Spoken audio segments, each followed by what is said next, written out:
Pera lang iniisip mo eh. Gusto mo maging contractor ng DPWH? Kakabili ka Rolls Royce.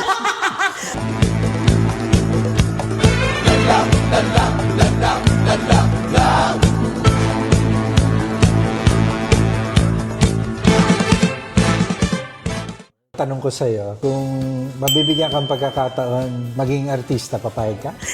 Parang ayoko. Bakit naman? Parang hirap ng trabaho nyo eh. Nakikita mo na kung gano'n kahirap yung trabaho namin.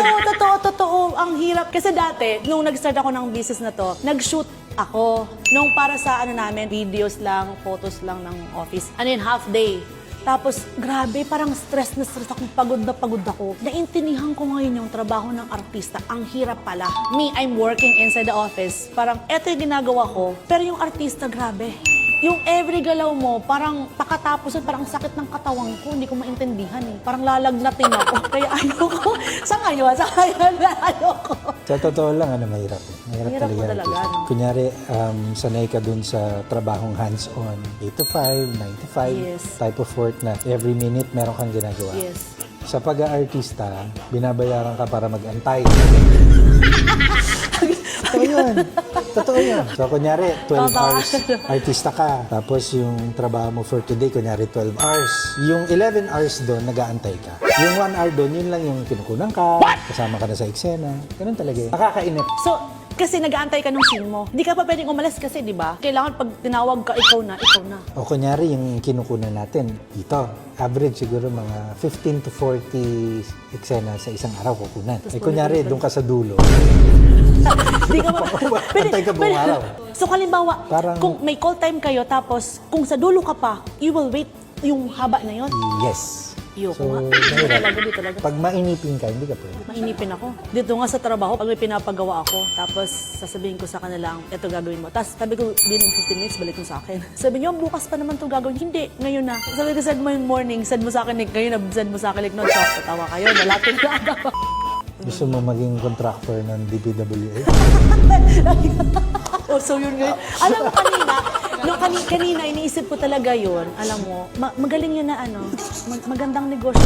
Bago yun. Fresh na fresh. Kakabili ka Rolls Royce. Makakadami ako ng Lahat relo ng nun. klaseng SUV. O baka makakabili ako ng maraming patek Mahilig ka sa nun. payong. Kasi Rolls Royce may payong yun.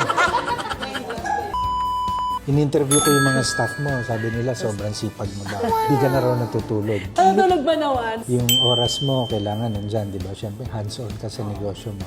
What keeps you motivated? Ito seryoso Not only my family, mga employees ko. Because nung inumpisahan ko to, karamihan ng mga hire namin, yung mga talagang mga fresh graduates, tapos yung mga alam kong hindi mabibigyan ng opportunity sa ibang industry. Kasi nung nag-hire kami noon, sabi sa akin ng mga staff ko, ma'am, hire tayo ng mga magagaling. Nung panahon ng pandemic, kasi nag-start kami noon, sabi ko, hindi ko kailangan ng super galing. Kasi yung mga tao na nung pandemic, maraming walang trabaho. Sabi ko, yes, we can choose. Marami tayong choices eh. Pero kako, pag pinili mo silang magagaling na yan, yung mga galing sa mga malaking industry, pag bumalik yung regular na work, yung mundo natin nag-back to normal, they have the chance. Maraming kukuha sa kanila.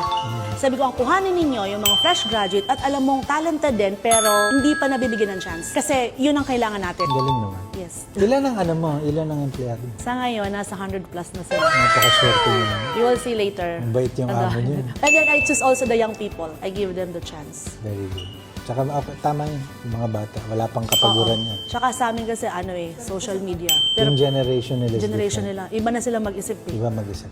Ang problema naman, you need to adjust. Sa age natin na from 80s, kailangan natin mag-adjust sa thinking nila. Palibasa lalaking edad. Congratulations sa business mo, more power, tsaka maganda yung success story mo. So sana mas marami ka pang ma-inspire. Yes. Isa pang namin is we need to have our mission and vision. Hindi lang for the sake na kumita ka ng pera.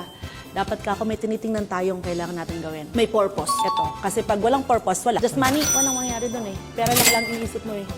Purpose is, una, makapagbigay kami ng super low price ng mga high quality diamonds sa buong Pilipinas and all over the world din. Kasi pag sinabi kasing diamond, mahal. Gusto ko sana dumating yung panahon na pag sinabing Maddox, alam nila, I can afford that. Alam agad nila, diamond dyan. Thank you so much. Mabuhay. Ako lang. Maddox, the best. Thank you.